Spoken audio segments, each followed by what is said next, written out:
we bring Mr. Dubois up to share a little music of his own with us. He chose a concert march to close our program with Lock In, and he's going to conduct that for us.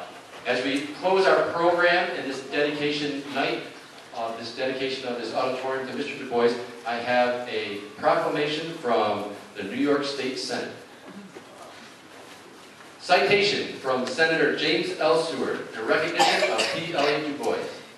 Whereas Elliott Dubois served the Worcester Central School District from 1961 to 1988, teaching vocal and instrumental music and touching the lives of countless students, and whereas Elliott Dubois has the honor of having the newly renovated auditorium dedicated in his name for his outstanding efforts, and whereas it is the sense of the Senate to celebrate and recognize the service of those who contribute to the quality of life in their nation, their state, their community, and the people they serve, and now, therefore, I, James L. Seward, New York State Senator, do hereby issue this citation to P. Elliott Dubois in recognition of his outstanding achievements.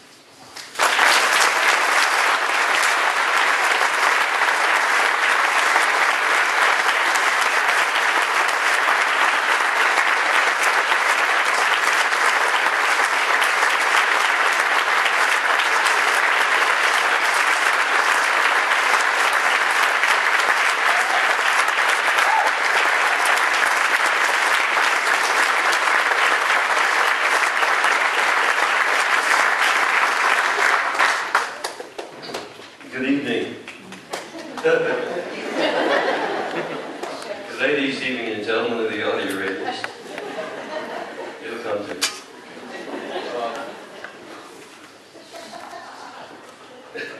I'm not very often wordless, but I sure am tonight. But I did kind of want to say a couple of things.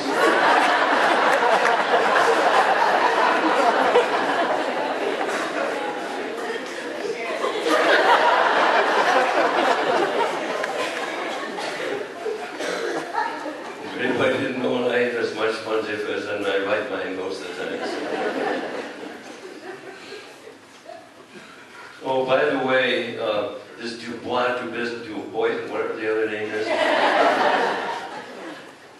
I'm French Huguenot, and the headquarters is down in New Paltz. And a few years ago, my wife and I took my father down there because he had never been there. And I went into the office and I said, "Hi, I'm Elliott Dubois." And they said, "Welcome to the Dubois family."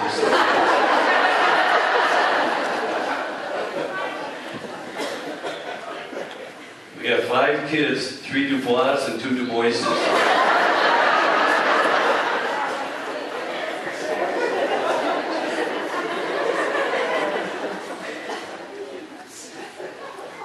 Well, do you want to settle down so I can say something? You never dare get this bunch all together at one time. Well, seriously, what can I say except thanks. Andy, I think, kind of got this thing rolling, and I want to thank him, but I want to thank the Board of Education and the faculty and just all of you for this honor. This is really amazing. It is. How many of you are Little House on the Prairie fans? Get your hands up. Yeah, one of their episodes, we got all 9 of them on CD or DVD, and one of their early ones was a lady had a hard time getting her family together, and there had been a funeral in town in Walnut Creek, and she got thinking about the fact that, people always come out for a funeral, and her family never got together. So she got Doc Baker and Charles Ingalls to fake her.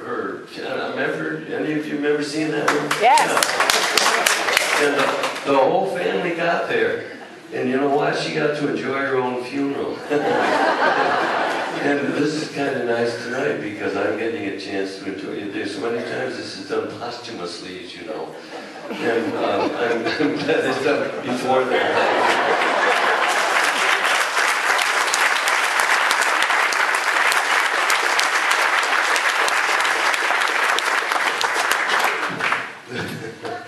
The biggest problem is, good thing there are double doors back there because I'm not going to be able to fit through, you know. But at the same time, I shouldn't be up here alone because there are a lot of people. This lady's sitting right now. Come here a minute. Come on.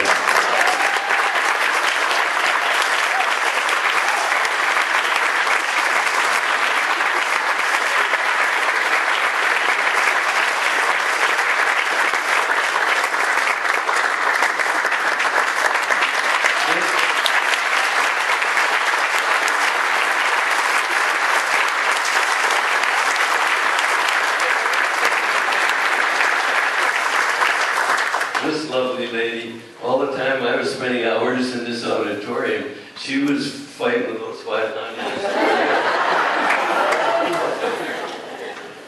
And I appreciate it.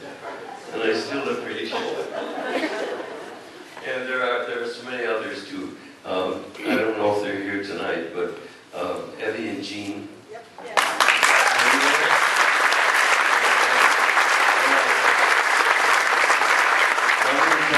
How many years did you sit right about down here at 2 pianos and keeping me going when everything else was going crazy, you know? They've been such a big help. And the Ann Wrens, the Jenny Golias, all these people that were in the background, you know.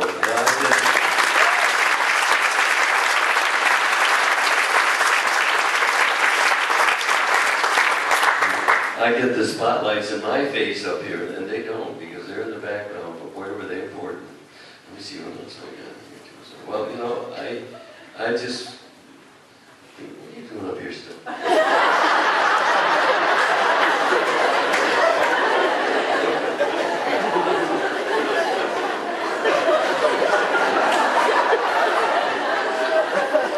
Years she's been putting up with it.